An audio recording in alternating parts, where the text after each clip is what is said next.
Olá, seja bem-vindo a mais um estudo do livro de Mateus. Nós estamos no capítulo 13. Vamos falar hoje de um tema muito interessante. E a gente vem falando sobre a caminhada de Jesus, os diálogos de Jesus ali com os discípulos, com os fariseus, com a multidão, com o cego, com o coxo, com o endemoniado, né?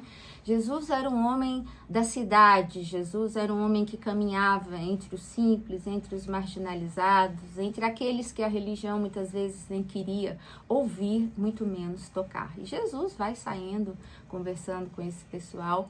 E Mateus, né, juntamente com Lucas, com Marcos e com o próprio João, nos dão, né, uma noção sobre como foi essa caminhada. E aqui hoje nós vamos falar de Mateus 13, né, que é a parábola do semeador.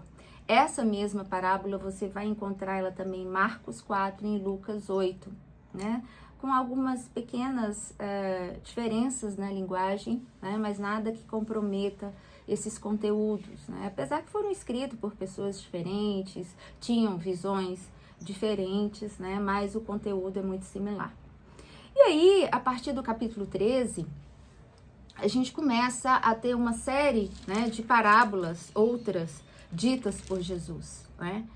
Jesus usa essa figura de linguagem, que é uma figura nova dentro do Evangelho, com a qual ele passa a trabalhar daqui para frente. Né?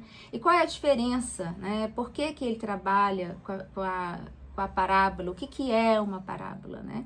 Uma parábola é uma história contada que traz uma verdade espiritual por trás dela. Uma história do cotidiano, uma história de fácil compreensão, uma história que geralmente você vai ver que os elementos das parábolas, né, são elementos ali que as pessoas presenciavam, né, essa mesmo que nós vamos iniciar hoje é a parábola do semeador, então tem semente, tem terreno, tem pedra, tem espinho, coisas, né, que todo mundo conhecia.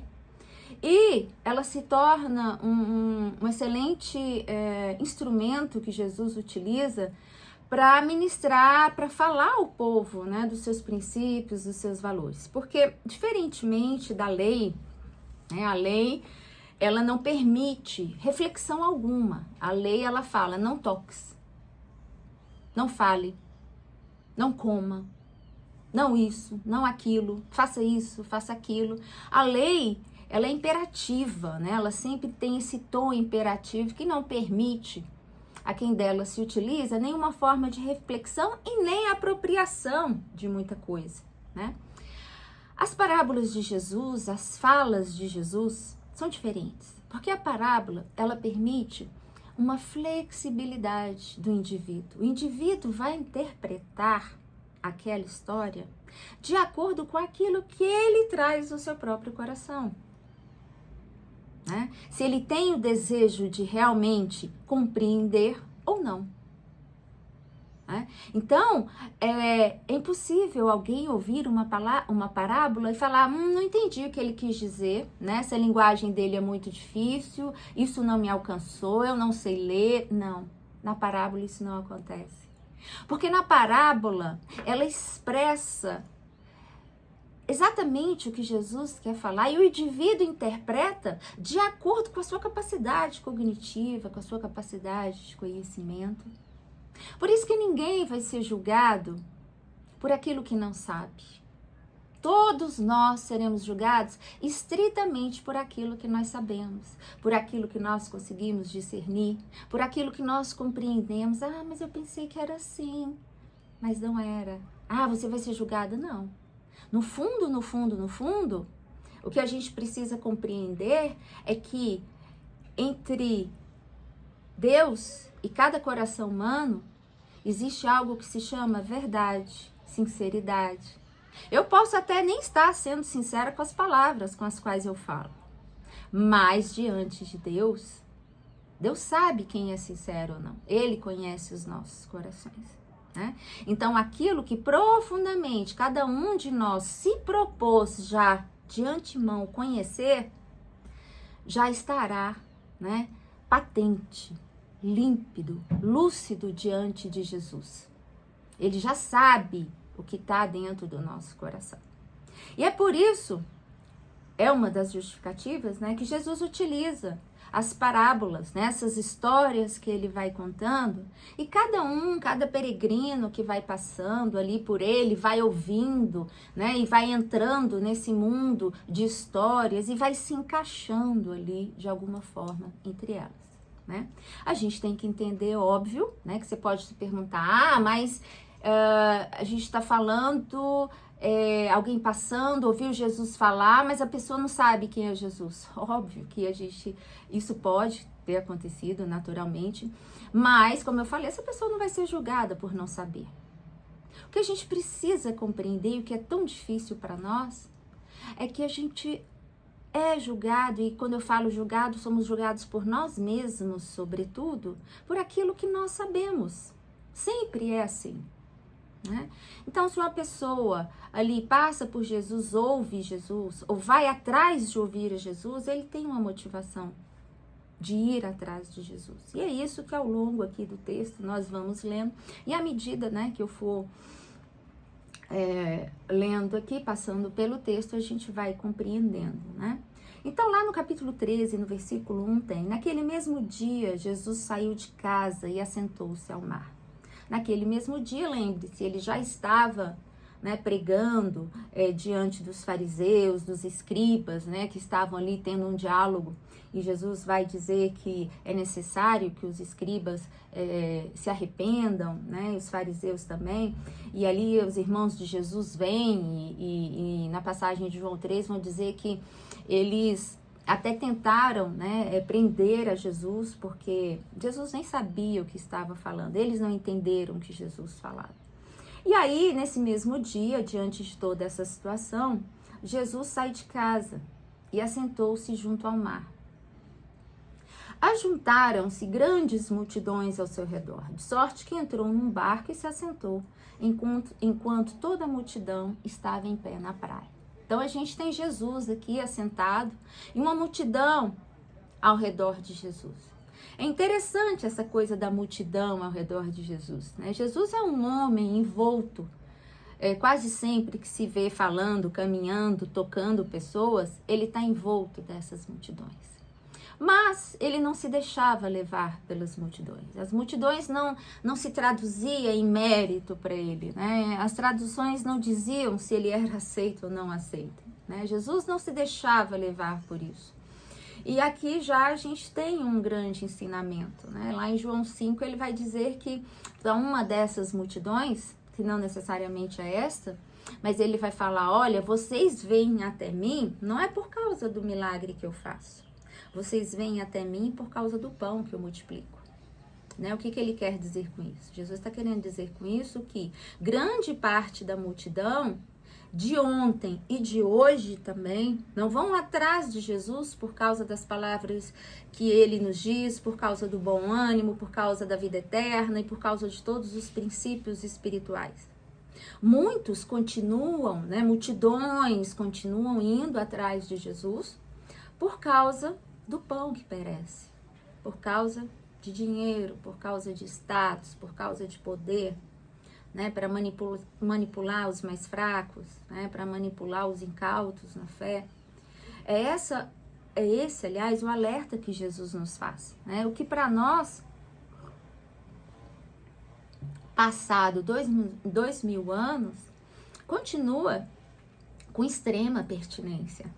Né? Jesus continua com essas multidões e cada vez mais nós observamos nas mídias sociais pessoas, multidões que vão atrás de pastores, que vão atrás disso, diversas lideranças cristãs, né? E nem sempre, e na maioria das vezes, como o próprio Jesus falou, não estão interessadas numa palavra para o coração, mas estão interessadas no pão que perece. Mas Jesus não se deixa, né, levar por isso, e muito pelo contrário, mesmo assim, ele se aproveita dessa situação, e lá no versículo 3 ele fala o seguinte: e falou-lhes de muitas coisas por meio de parábolas, dizendo: certo semeador saiu a semear.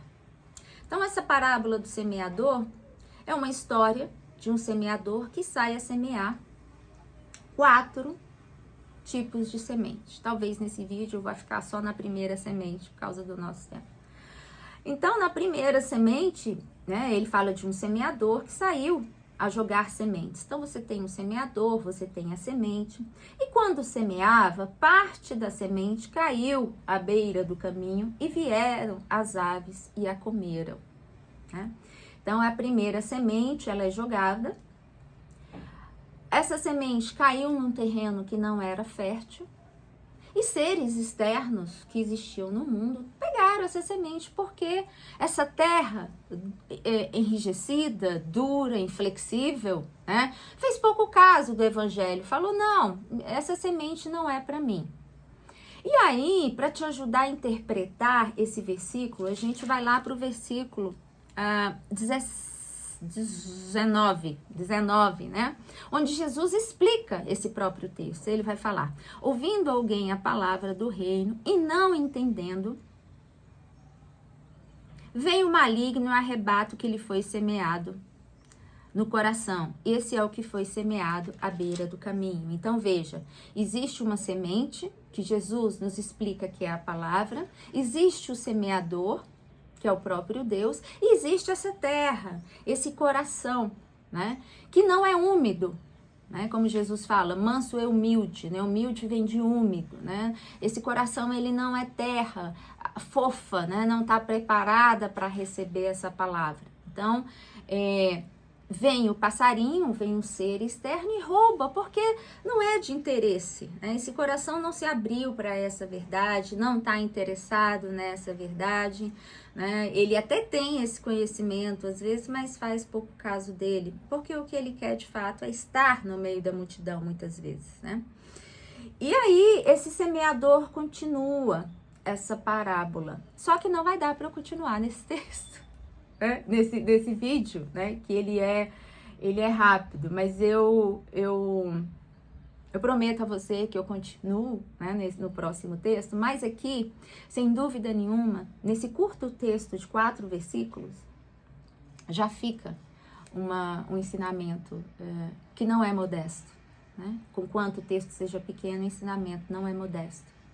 2 coisas aqui. Primeiro, que andar com a multidão nem sempre é sinal, né, de estar com Deus. Então, muito cuidado, não se deixe enganar pelos grandes templos, pelos grandes movimentos, pelas grandes igrejas, né?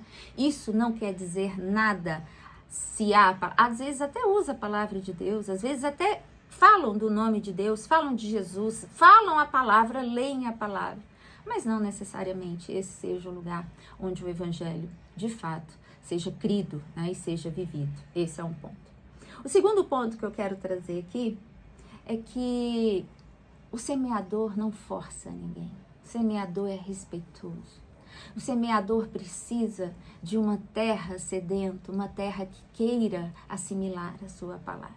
O semeador não vai arrombando portas. Pelo contrário, ele diz, olha, buscai e me achareis quando buscares de todo o coração, né? Jesus vai falar lá no Apocalipse, olha, batei e abri-se-vos-á, né? Precisa ter uma legitimidade, um desejo, né? Uma abertura de mente, ainda que eu não saiba exatamente o que é, mas eu quero sentir transformado, eu quero algo novo, eu quero buscar. Jesus está dizendo que um coração inflexível, um coração duro, né? Que como a música da Gabriela, né? Nasceu assim, vai morrer assim, ó Gabriela. Esse coração assim, ele tem pouquíssimas chances de dar espaço para Deus, se algo de fora não lhe acometer, né? Fica aí essas 2 reflexões pra gente e eu prometo que eu continuo no próximo vídeo. Deus te abençoe, excelente reflexão e até a próxima.